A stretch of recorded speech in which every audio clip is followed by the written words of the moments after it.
नमस्कार दोस्तों, आज की वीडियो पूरी तरह से एजुकेशनल होगी और आपके लोन ईएमआई कॉन्सेप्ट को चेंज करने की कोशिश करेगी। यदि रिजर्व बैंक ऑफ इंडिया और सेंट्रल बैंक 31 अगस्त 2020 के बाद मोरेटोरियम या लोन रिस्ट्रक्चर प्रोवाइड नहीं करते हैं और उसकी वजह से पेंडेमिक क्राइसिस में आप 31 अगस्त 2020 के बाद यदि आप अपने लोन की ईएमआई की किस्त नहीं भर पाते हैं तो बैंक आपके खिलाफ क्या क्या एक्शन ले सकता है, इस वीडियो में बारीकी से क्लियर करेंगे। हो सकता है कि बहुत सारे लोग इस वीडियो को डिसलाइक भी करें, लेकिन जितने भी आप लोग सब्सक्राइबर हैं, जितने वीडियो को वॉच कर रहे हैं, एक एक सब्सक्राइबर मेरे लिए बहुत कीमती है और इसी वजह से सही एजुकेशन और गाइडेंस प्रोवाइड करना मेरा काम है। यदि 31 अगस्त 2020 के बाद आप अपने लोन की ईएमआई कंटिन्यू नहीं भर पाते हैं तो बैंक के पास ऐसे कौन कौन से राइट्स हैं, कौन कौन से अधिकार हैं कि वो आपके खिलाफ एक्शन ले सकता है और इस दौरान आपके क्या राइट्स हैं ताकि आप अपने लोन ईएमआई को डिफॉल्ट होने से बचा सकें। तो चलिए दोस्तों, आज कुछ नया सीख। 31 अगस्त 2020 या मोरेटोरियम फिनिश होने के बाद यदि आप अपने लोन ईएमआई या क्रेडिट कार्ड का बिल पेड नहीं करते हो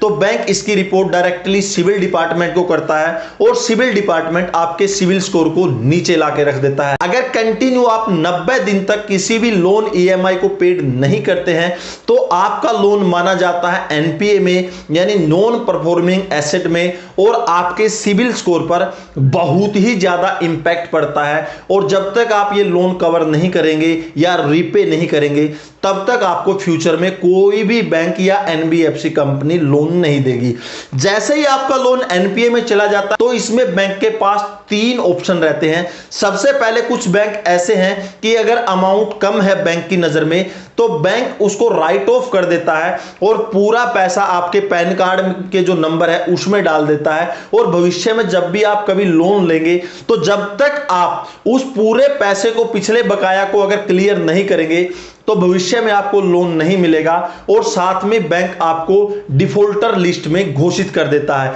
नेक्स्ट ऑप्शन होता है बैंक के पास, अगर बैंक को लगता है कि ये अमाउंट ज्यादा है तो बैंक एक आर्बिट्रेशन है जो प्रोसीजर अडॉप्ट करता है, यानी एक ऐसा बंदा नियुक्त किया जाता है बैंक की तरफ से। जब आप लोन लेते हैं, लोन लेते वक्त ही बैंक के फॉर्म के जो टर्म एंड कंडीशन है उसके अंदर आर्बिट्रेशन का प्रोसेस लिखा रहता है कि अगर आप लोन पेड नहीं करेंगे तो भविष्य में आपके ऊपर है जो आर्बिट्रेशन के तहत लोन रिकवरी की जा सकती है। आर्बिट्रेशन में जो बैंक द्वारा नियुक्त व्यक्ति है वो किसी दूसरी स्टेट या राज्य का रहता है तो उधर जाके आपको उनके सामने बैंक का एक रिप्रेजेंटेटिव और आपको जाना पड़ेगा और दोनों तरफ से सवाल जवाब होंगे और जो वो आर्बिट्रेशन नियुक्त किया हुआ है वही पूरा अपना रिपोर्ट देगा कि बैंक का जो लोन है आपको कैसे भरना है, कैसे पूरा पेड करना है, बैंक इस लोन की रिकवरी कैसे करे। आर्बिट्रेशन प्रोसेस नहीं अपनाता है तो बैंक के पास ये ऑप्शन भी रहता है कि जैसे ही लोन आपका 90 दिन से ज्यादा अनपेड हो गया, यानी लोन आपका एनपीए में चला गया, तो उस लोन को वो हैंडओवर कर सकता है थर्ड पार्टी को, जैसे कि जो लोन रिकवरी एजेंट रहते हैं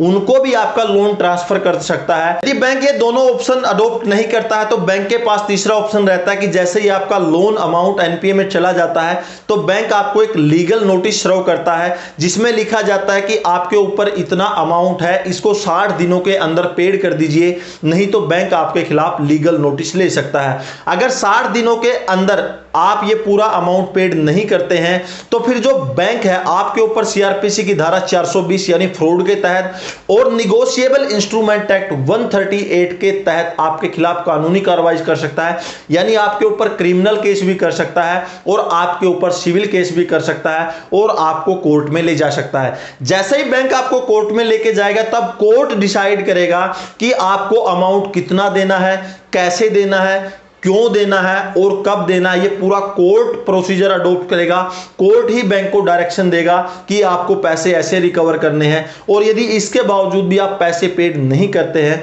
तो आपको 2 साल तक की सजा और जितना अमाउंट आपका लोन है उससे डबल का आपको जुर्माना हो सकता है। किसी ने भी एनबीएफसी कंपनियां लोन प्रोवाइडर एप्लीकेशन से अगर लोन लिया है तो उनको अगर लोन समय पर पेड नहीं करते तो उनको धमकियां मिलती हैं। जो गुंडे बदमाश है उनको फोन करके धमकियां देते हैं कि लोन पेड कर दीजिए, लिए या उनके जो पर्सनल इंफॉर्मेशन है वो पब्लिक में शेयर करते हैं। तो बहुत सारे लोगों के कमेंट आ रहे थे कि क्या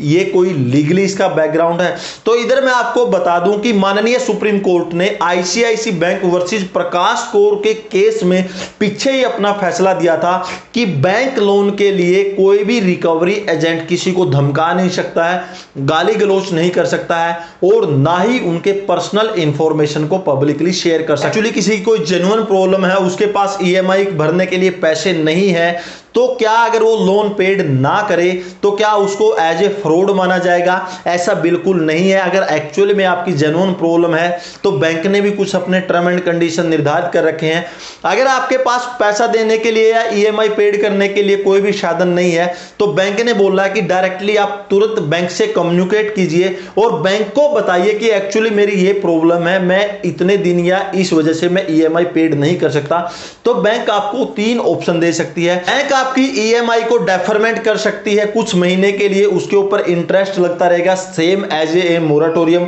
अगर बैंक चाहे तो आपकी ईएमआई को कम कर सकती है, यानी अगर आपकी 15,000 की ईएमआई है उसको 10,000 कर देगी, यानी आपके ऊपर बोझ कम पड़ेगा, लेकिन आपका जो टर्नओवर है यानी जो टाइम है वो बढ़ जाएगा और आपको लोन पे करने में आसानी होगी। अगर बैंक आपको चाहिए तो आपकी ईएमआई को पूर्णतः स्टॉप कर सकता है, सिर्फ उसके ऊपर जो इंटरेस्ट चार्ज है वो बैंक आपसे वसूल कर सकता है। यानी बैंक आपको इधर 3 ऑप्शन दे देगा। तो आप कंफ्यूज मत होइए। अगर आपके पास ऐसी कोई प्रॉब्लम आती है कि आप बैंक का लोन पेड नहीं कर पा रहे हैं तो तुरंत आप बैंक को कम्युनिकेट कीजिए, किसी दूसरे के उसमें बहकावे में मत आइए। दोस्तों अगर आपको ये वीडियो कैसी लगी, अगर अच्छी लगी तो लाइक कीजिएगा, वीडियो के बारे में कोई कमेंट है तो कमेंट सेक्शन में कमेंट कीजिएगा और इसी तरह से नॉलेजेबल टॉपिक पर वीडियो पाने के लिए चैनल सब्सक्राइब कीजिए। तो दोस्तों अगले वीडियो के लिए तब तक जय हिंद, वंदे